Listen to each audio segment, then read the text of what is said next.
এটি রাজধানীর বিমানবন্দর সড়ক। কুড়িল বিশ্ব রোড থেকে লা মেরিডিয়ান হোটেল পর্যন্ত বনসাই সহ নানা বিদেশি গাছের সারি। নগরীর সৌন্দর্য বর্ধনের লক্ষ্যে সড়ক ও জনপথ বিভাগ ২০১৭ সালে এসব গাছ আনেন চীন ও তাইওয়ান থেকে। তবে দেশের মাটির সঙ্গে সম্পর্কহীন উচ্চমূল্যের এসব গাছ থেকে সাধারণ মানুষ কি পাচ্ছে কোনো উপকার?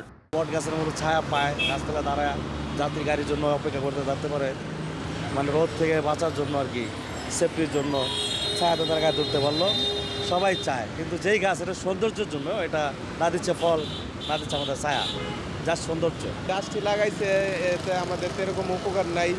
এদিকটা যাওয়া আসার পথে মনে করেন আমাদের গরমই লাগে, রোদ পড়ে, মানে বসার জায়গা দিচ্ছে এদিকে, কিন্তু বসার জায়গার মধ্যে রোদ। এটা অনেক দূরা পথ, কিন্তু কোনো জায়গায় ছায়া নাই তো এরকম।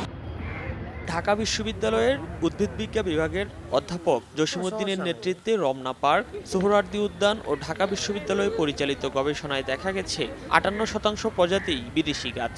শোভাবর্ধক উদ্ভিদ আছে ৩৩%। আমাদের শহরে বিদেশি গাছের সংখ্যা বেশি।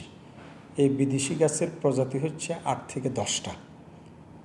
এগুলো কোনোভাবে আমাদের শহর বান্ধব না, আমাদের পশু পাখির জন্য উপযোগী না, আমাদের হেরিটেজের জন্য উপযোগী না। আমাদের যে ২ কোটি মানুষের সাথে ছাত্রছাত্রী জড়িত এখানে বিশ্ববিদ্যালয়, স্কুল, কলেজ, তারাও যে পড়বে, গাছ নিয়ে গবেষণা করব, সেদিক থেকে এগুলো অনুপযোগী।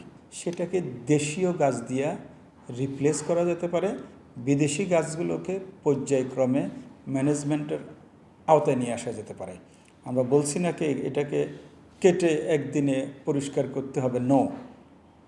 দেশি গাছ লাগানো হলে দেশি গাছগুলো যখন আস্তে আস্তে বড় হবে, তখন বিদেশি গাছগুলো আস্তে আস্তে আস্তে ম্যানেজমেন্টের আওতায় নিয়ে এসে পর্যায়ক্রমে দেশীয় গাছের ডেনসিটি বাড়িয়ে বিদেশি গাছগুলো যেগুলো আমাদের দরকার সেটা কোনো একটা পার্টিকুলার কর্নারে আমরা রাখতে পারি। পার্কের কোনো একটা কর্নারে আমরা রাখলাম, এটা বিদেশি গাছের কর্নার।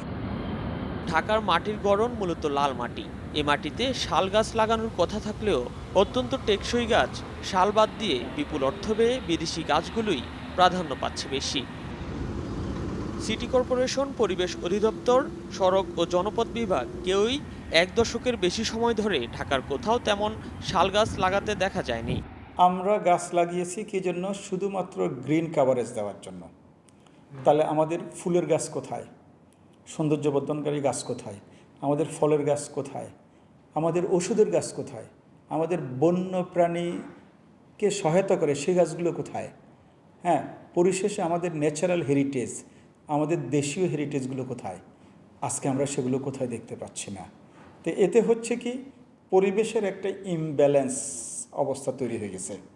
গাছ লাগাচ্ছি শুধুমাত্র ছায়ার জন্য অথবা অন্য কোনো ডিমান্ডের জন্য, কিন্তু আমাদের গাছগুলো তার একাধিক ব্যবহার ছিল, তাই না? সেই গাছগুলো আজকে নাই। বাংলাদেশ জার্নাল অব প্ল্যান্ট ট্যাক্সনমিতে প্রকাশিত ২০২১ সালের গবেষণায়ও সড়ক বিভাজকে বিদেশি আগ্রাসী প্রজাতির গাছের বৃদ্ধির চিত্র উঠে এসেছে। গবেষণায় যে ১৫ প্রজাতির গাছের সন্ধান পাওয়া গেছে, তার ৯টি ছিল আগ্রাসী বিদেশি প্রজাতির। এসব বিদেশি গাছ লাগানোর একটি বড় উদ্দেশ্য, তাতে বেশি অর্থ লাগে। ঠিকাদারের লাভের বিষয়ই সেখানে মুখ্য বলে মনে করেন অনেকে। মিনহাস চৌধুরী, প্রথম আলো।